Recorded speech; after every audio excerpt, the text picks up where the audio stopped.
2.0. Regresamos.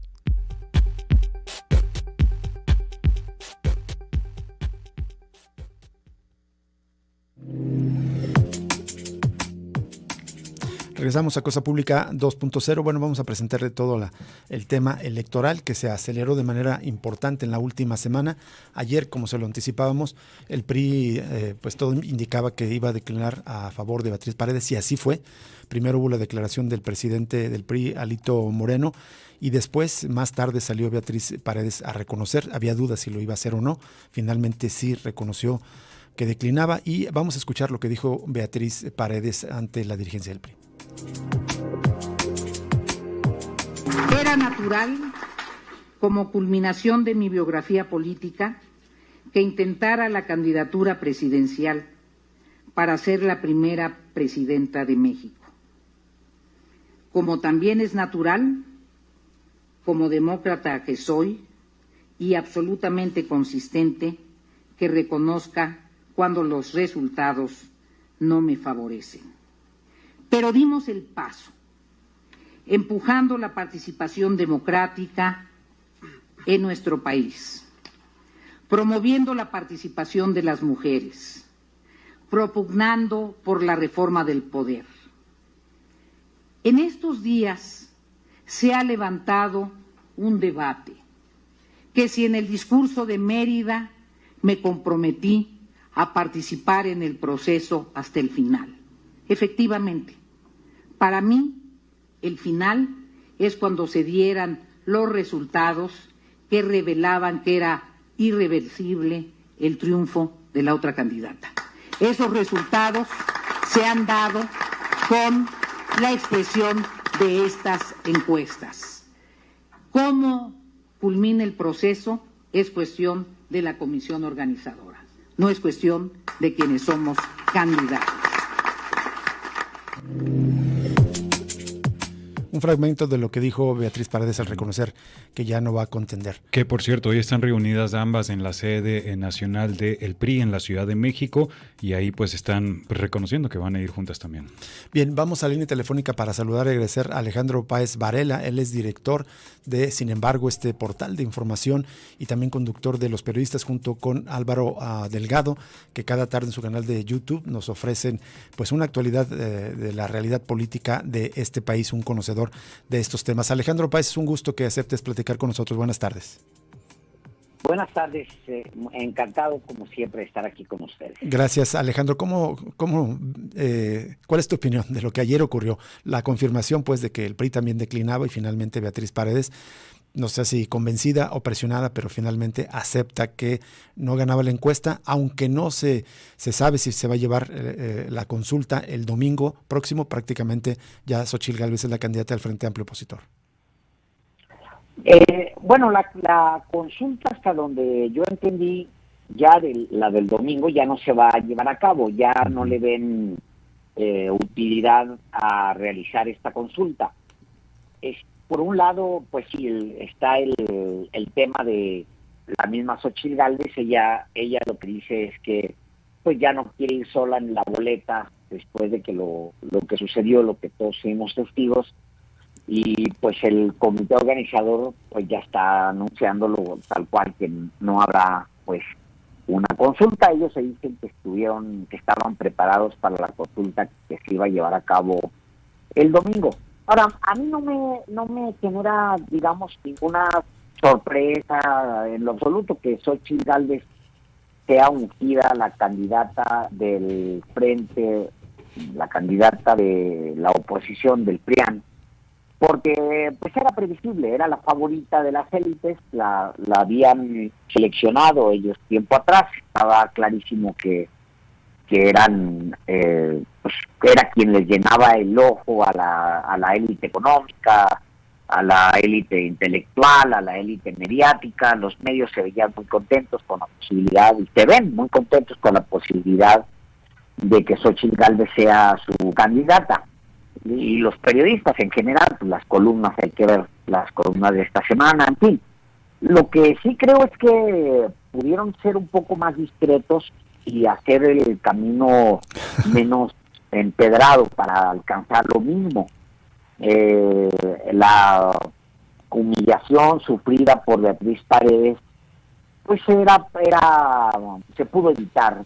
Yo creo que Beatriz Paredes no se merecía algo así como lo que sucedió en la semana que concluye. Es algo que nadie como político, por ahí es impresionante también, y es motivo de una reflexión, pero ya más de fondo y casi psicológica. La idea de que todavía exista gente como Beatriz Paredes, que puede ser humillada, y en honor a esta disciplina revolucionaria institucional pueda decir, pues adelante, písenme, todo sea por la unidad. Es impresionante, no deja de ser, digamos, algo notorio. Creo que es ya los últimos estertores de este partido, y aún así alguien como Beatriz Paredes puede aceptar salirse de la contienda pisoteada y aceptarlo de buena manera, al menos públicamente, ¿no? Así es.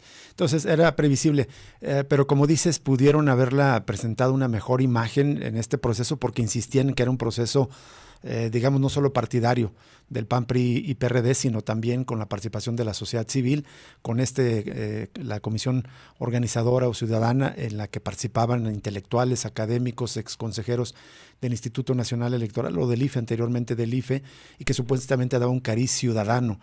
Y no haber terminado el proceso como lo habían planeado, incluso con la consulta, me parece que le hace fisuras a la imagen de Xóchitl Gálvez como una candidata ciudadana. Sí, evidentemente. Ahora, también esa otra parte es previsible, porque, o sea, veo muy complicado que ella se pueda lavar el rostro, Rubén. O sea, va a hacer campaña que dándole la espalda a Alejandro Moreno, a Carlos Romero de Champs, va a hacer campaña dándole espalda a El Baester Gordillo, cómo va a ser campañando la espalda a Felipe Calderón, a Vicente Fox. Es decir, aun cuando pudiéramos considerar que Beatriz Paredes es o se ha conducido, digamos que ella no es corrupta, que Xóchitl Gálvez, no es corrupta, que Xóchitl Gálvez es alguien que no ha utilizado los puestos públicos para generar contratos para sus empresas, a pesar de que el crecimiento de sus empresas se ha dado fundamentalmente en los últimos 20 años que ella ha estado ejerciendo distintos puestos públicos. Digamos que ella no ha traficado con influencias, que no ha llevado contratos a su familia, digamos todo eso. Uh-huh. Pero toda la estructura que la rodea, empezando con Claudio X González, que es quien realmente la nomina y que la palomea, y terminando con cualquiera de los partidos políticos, pues es pura corrupción, es puro favoritismo, es puro tráfico de influencias, son puros privilegios.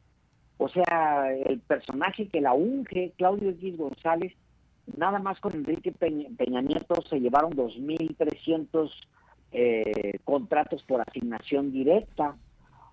O sea, eso es realmente lo que está detrás de Xóchitl Gálvez. Asumiendo que ella no es corrupta, pues todo su entorno es corrupto. O sea, es muy difícil, independientemente del proceso que es muy penoso, es muy difícil para ella vender cualquier cosa. Es casi imposible vender transparencia, vender limpieza, vender qué va a vender. ¿Qué tal, Alejandro Páez? Te saluda Jesús Estrada. Muchísimas gracias por compartir tus opiniones. Quería hacerte un par de preguntas sobre Xóchitl Gálvez, Alejandro. Hablábamos ahorita del tema de corrupción, sin embargo hay que recordar que sí hay denuncias presentadas contra Xóchitl Gálvez, sobre todo por el tema eso de los permisos que dio cuando era jefe de la delegacional allá en la Ciudad de México a algunas supuestamente empresas emparentadas con ella misma. ¿Eso podría afectarle de cara a la campaña del próximo año, eventualmente esas investigaciones? Y la otra pregunta es, me da la impresión que estamos, digamos, viendo un fenómeno terrible de superficialidad a nivel de política nacional y de cara a las elecciones. Es decir, con una candidata que no solo ha sido inflada desde los medios, que esto ya lo hemos visto anteriormente, pero además como que cuya principal virtud es su popularidad en redes sociales, en Twitter o en Instagram, más allá de el día a día o la puerta a puerta, digamos, en todas las regiones del país. Es un símbolo, digamos, de la frivolidad y el influencerismo en la política. Sí, mira, otra vez, o sea, la persona que llegara por el frente, fuera Xochitl, fuera Santiago Krill, iba a llegar con el apoyo de casi unánime de la prensa, iba a llegar con el apoyo casi unánime de los intelectuales, iba también a llegar con el apoyo de una élite de empresarios que siempre se han movido en las esferas de poder. O sea, ella es la candidata del establishment, pero cualquiera que llegara en su lugar iba a ser el candidato o la candidata del establishment, porque pues esos poderes de facto no se han tocado, siguen actuando, se siguen moviendo, de hecho se han robustecido. Yo diría que lo que está sucediendo con la Suprema Corte es el endurecimiento del núcleo de los poderes de facto, porque ya no tienen empacho en utilizar uno de los poderes abiertamente para oponerse al poder con el que no simpatizan, y no de hoy, sino de siempre. O sea, no me extraña, pues, es lo que te quiero decir, tampoco me hace, pues no hay nada mucho más allá de lo que ya era previsible. O sea, Xochitl Gálvez va a llegar, si hubiera una elección este domingo, y de hecho va a llegar así, ungida como José López Portillo.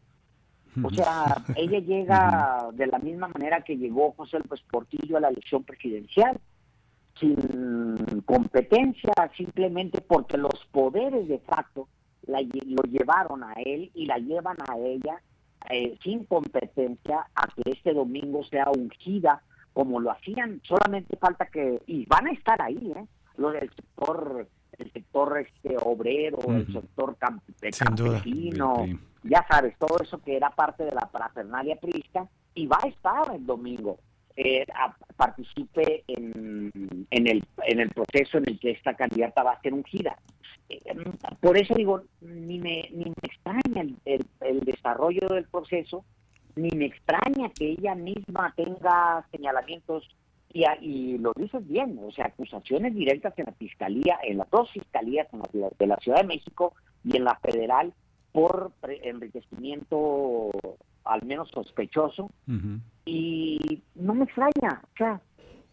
De hecho, Alejandro, perdón que te interrumpa, pero en la foto de la jornada de la reunión de hace unos minutos entre Xochitl y Beatriz, aparece a un lado, en la sede del PRI, Santiago Krill, pero de otro lado Augusto Gómez Villanueva, este personaje, un dinosaurio del PRI, exdirigente del sector campesino, prácticamente lo que señalas, de que va a llegar con el apoyo de todos ellos. Pero último, te quisiera preguntar, Alejandro Páez, ahora ya ungida, como ya era previsible, Xochitl Gálvez, ¿cómo la ves compitiendo en un escenario en el que eventualmente si salga Claudia Sheinbaum por el bloque oficialista de Morena y aliados, pero también ahora con la decisión de Movimiento Ciudadano de que compiten de manera independiente? ¿Cómo te vislumbras el escenario electoral? Bueno, yo creo que Dante Delgado tiene un verdadero reto, que es un reto doble. Por un lado, tener un buen candidato presidencial para 2024, porque si no va a renunciar. Él lo que ofreció es irse si no logra más votos que el PRI o el PAN. El PRD casi cualquiera, hasta yo al rato me salgo aquí a la colonia y logro más votos que el PRD. Pero él ya ofreció públicamente que renuncia si no consigue más votos que cualquiera de estos dos partidos. Parece una gran proeza, pero no la es. Si tú piensas que todos los escenarios con un buen candidato le dan a un muy buen tercer y hasta segundo lugar a Movimiento Ciudadano, por ejemplo con Colosio, porque Colosio, por ejemplo, le bajaría votos a Xochitl Gálvez y y haría robusto pues a Movimiento Ciudadano aunque no gane. Ese es, digamos, un primer reto que tiene Movimiento Ciudadano y Dante Delgado en particular. Y el otro reto que tiene es clarísimo, es esperar a que termine de desinflarse Enrique Alfaro. Enrique Alfaro tiene sus días, digamos, de reflectores contados. En cuanto se le acabe el dinero de comunicación social, es decir, que ya no puede ejercer el dinero que le da ser el gobernador de Jalisco en comunicación social, en cuanto se le acabe ser el gobernador, pues él va a pasar a otro nivel, al nivel que le correspondía además, porque es un gobernador muy mal calificado y con muy, muy baja aceptación. Un personaje que se ha ganado a pulso, y pues la posición que él tiene. Entonces, yo creo que ahí viene un reto muy interesante. A Dante Delgado le urge tener un gran candidato y un candidato del PAN naranja, es decir, del Movimiento Ciudadano, solamente le va a pegar a Xóchitl Gálvez, no le pega a nadie más. Y ceder ante las peticiones de Enrique Alfaro es básicamente renunciar desde ahorita a Movimiento Ciudadano y entregarle a alguien más ese partido que ha regenteado por otro lado durante tres décadas. Así es. Pues te agradecemos como siempre tu disposición, Alejandro Páez, a conversar con nosotros, tu análisis siempre agudo, siempre crítico del panorama electoral. Muchas gracias por conversar con nosotros. Al contrario, siempre dispuesto, siempre que pueda, aquí me tienen. Muchísimas gracias. Alejandro Páez, el director de Sin embargo, y sí, bueno, un análisis así, pues creo que coincidimos en lo general con él, ¿no? Y por supuesto, y hay otro detalle, es ver el domingo también qué pasa. Por lo menos me llama la atención, hablando de periodistas, la posición de Raimundo Riva Palacio. Las columnas de ayer y hoy han revelado el desastre que hay dentro del propio frente, lo que fue el fiasco con las encuestas, e incluso daba a entender que el miedo era que el domingo no fuese gente a las consultas, a la consulta opositora, y que la foto del lunes fueran casillas vacías, reflejando un fracaso de ese supuesto proceso ciudadano. Y subrayar, yo también coincido con Alejandro Páez, casi el análisis psicológico. Yo sí creí que Beatriz Paredes iba a hacer una crítica más dura a la manera tan ruda, muchos coinciden en que fue una rudeza innecesaria, incluso muchos priistas dicen, y se lamentan de eso. Lo más crítico que dijo ayer, dice, no imaginé que a veces los procesos democratizadores adoptan rutas mercadológicas más que ciudadanas, son los aprendizajes de los tiempos de hoy. Bueno, dijo esto para decir sencillamente lo que tú ya señalaste, que toda la política se hace ahora a través de las redes de los mercadólogos, no va a la sustancia de las cosas. Xóchitl es una profesional de eso, lleva años haciendo shows y espectáculos allá en la Cámara de Diputados o del Senado, disfrazándose, denuncias, cada rato presentando denuncias y haciendo transmisiones en redes sociales. Ese es su profesionalismo, las redes, el influencerismo. Vamos a la pausa y volvemos, hay más información sobre este tema.